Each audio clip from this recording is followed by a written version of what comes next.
Hey boys and girls, it's Miss Richards. This book is a book about safety. It's called Never Talk to Strangers. It's written by Irma Joyce, which means she is the author. She made up the story. And it is illustrated by George Bucket, which means that he made the pictures. Never talk to strangers. I love, love, love the illustrations in this book.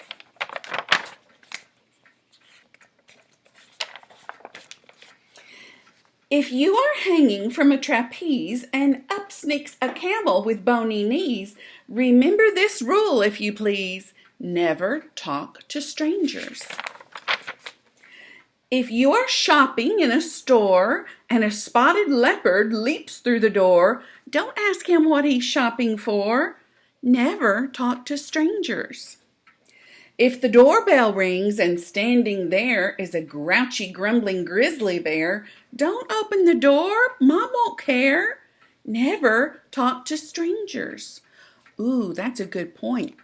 If there's ever someone at your door, you are not supposed to answer it unless you have permission from a grown-up, unless they know who's coming.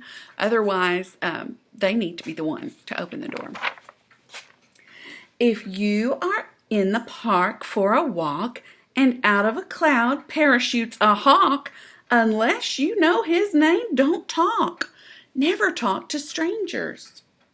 If you are waiting for a bus and behind you stands a rhinoceros, though he may shove and make a fuss, never talk to strangers. If you are out for a mountain climb and a coyote asks if you know the time, let him wait for a clock to chime. Never talk to strangers. If you're mailing a letter to Aunt Lucille and you see a car with a whale at the wheel, stay away from him and his automobile. Never talk to strangers.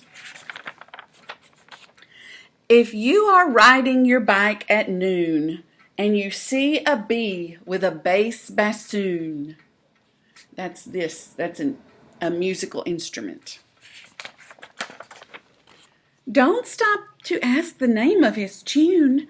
Never talk to strangers.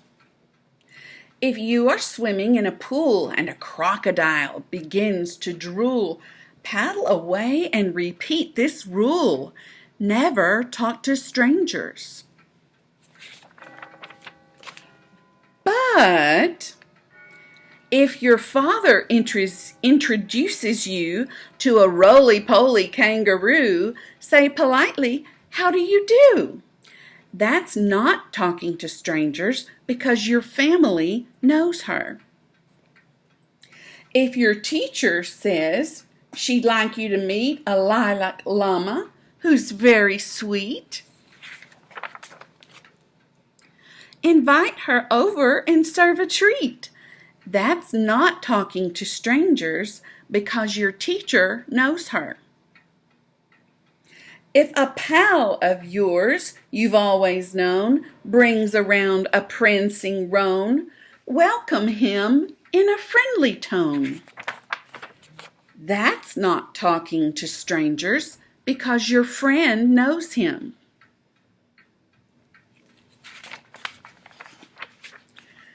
If while eating toast and honey, you look around and see a bunny, that means it's spring, and if it's sunny, look outside, but don't yell, "Hey," just enjoy the pretty day. Do you know why you've never heard this jolly giraffe say a single word? It's because she learned from a little bird, never talk to strangers.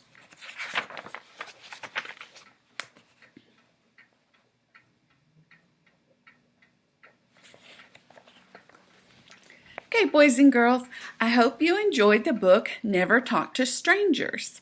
If you have a piece of paper, it's time for you to draw something that you do to stay safe. For example, it could be if you ride a bicycle and you wear a helmet, that is staying safe. If you, when you cross the street, you're holding a grown-up's hand, that's something you do to stay safe. Think about the things that you do just so you don't get hurt. For example, on our playground, we don't jump off of anything that's higher than our head because you can hurt yourself if you land too hard. Also, at school, in the halls, we walk. If you're running, especially our floors are concrete, you can fall and hurt yourself. I used to work, my boss at the railroad used to say, "Don't run, you'll fall and break my concrete." He's being silly. All right, I hope you enjoyed Never Talk to Strangers.